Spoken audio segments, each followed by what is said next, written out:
All right, so I just want to talk to everybody today. You know, obviously I've been on the big, net neutrality thing. I have with me Doreen Guma, who, runs the Time to Play Foundation. She helps prevent suicide. She's very proactive in the community. And, we want to talk today about how net neutrality is going to kind of affect their entire infrastructure and everything. So, Doreen, why don't you take a second just to introduce yourself to people that, come in. Hi, I'm Doreen Guma. I'm the founder of the Time to Play Foundation, which is a not-for-profit organization with the goal to enrich the lives of people in communities. So if you go to timetoplay.com or timetoplayfoundation.org, you'll see what we've been putting together. Patrick built the website for me, and he gifted us with that, which was very kind. And we really are a grassroots. We have organization, shoestring, but and the reason is, in truth, is because we're not reactive recovery. There's lots and lots of money available for reactive recovery, but there's no money available for proactive prevention, and that's what we really do. Help a person love their life, be happy as themselves, and provide the skills and the tools in order to accomplish that. Will eliminate their use of drugs and suicidal ideation. And so I've been, putting this together for some years, and that's kind of what the organization's about. But what we want to talk about today, Doreen, is like, how is it going to affect you? You take donations online, you promote the entire foundation using online tools, the internet. It chews up a lot of bandwidth with all the videos and everything. What happens to the foundation if they start, charging all this extra money for, these same tools we've been using for free? Right. So, unfortunately, anything that we would have to spend any money on is a detriment to the ability for us to provide services, and especially a lot of free. We do a lot of free. Yeah, you do a ton of stuff. We do mostly free. So we have a lot of volunteers. It's mostly free, but the extra, any pennies that go out actually, are detrimental. And honestly, my son is 26, so we were talking about this briefly, and he's like, oh, this is bad stuff, and to tell you the truth, I didn't really know about it as much until Patrick's post yesterday, and I watched the Stephen Colbert report segment, and I was horrified, because in our society, and that's what the point of the Time to Play Foundation and the Enjoy Life community is, the people working together to create a better life. And the more that our government is involved and is like sucking us dry, 100%, it's causing us a negative life experience, in truth. And this is a person, Doreen here is a person that goes out there, she helps prevent suicide. Like that's something that society needs. We shouldn't be holding that kind of foundation back, and she also helps people to get off of drugs. She helps people to enjoy life. Let's make this fair. All right. So the goal is to give you the resources, tools, and life skills pre.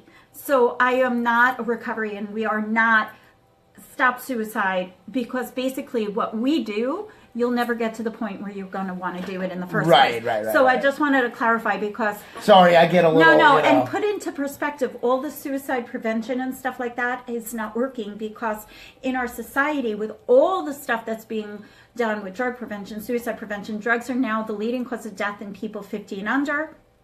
It's so sad. Suicide is at a 40-year high. Yeah. So we can keep spending money to stop it, but we're not going to... But that's what the foundation... So literally learning that our government is changing something that is... so fundamental to the well, health our of the society has been...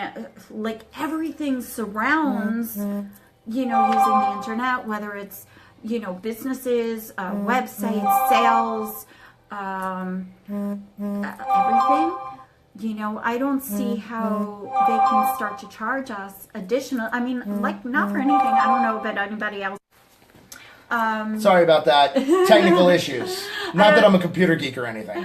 I don't know about anybody else out there, but we already pay Verizon like $400 a month for our cell phones. Right.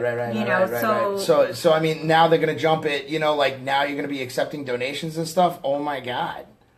It's like, how are you going to make that jump, if it's another $100 a month or even another $20 a month, and Right. it really impedes the ability for you guys to go out there and, do your job. So one of the things that we are working to do is create a look at the beauty in the world feature, and it's an interactive thing for us to be able to communicate with people. That would be really a shame if we weren't If you weren't going to to be able to launch that kind of a campaign because net neutrality, got lifted. Our goal is to focus on the positive and possibilities to get people involved and start a discussion of the positive to help people love their life. And again, it would be a shame for us to not be able to accomplish that type of thing.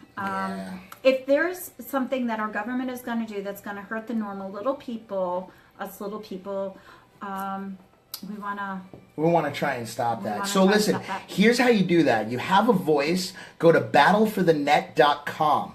Go there, sign up. It takes 2 seconds. You can place a call to Congress. We've got almost a million calls out there already, and crazy. it's making a difference. So, well, the biggest thing is it's the truth. Does anybody really actually listen to us, or do they kind of do what they want to in the end? Anyway? I know, and we're the public. I mean, they're supposed to be servicing us. The government by the people for the people. That's the American way, and it's supposed gotten to be. so twisted over these years that it makes it really difficult. So we really got to reach out. We got to get our voice heard. It's so important.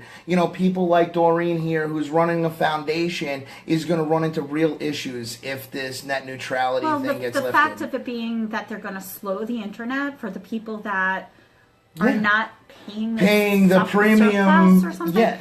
Like, seriously, I mean, it's really, really important that you guys go to the battleforthenet.com, sign up, call Congress, let them know you have a voice. Use it. My son was very upset about this over Thanksgiving. Yeah, and your family members are, in the police departments. They're in public. Well, it's more of the whole thing. Again, I mean, I'll be 52 this year in a couple of days.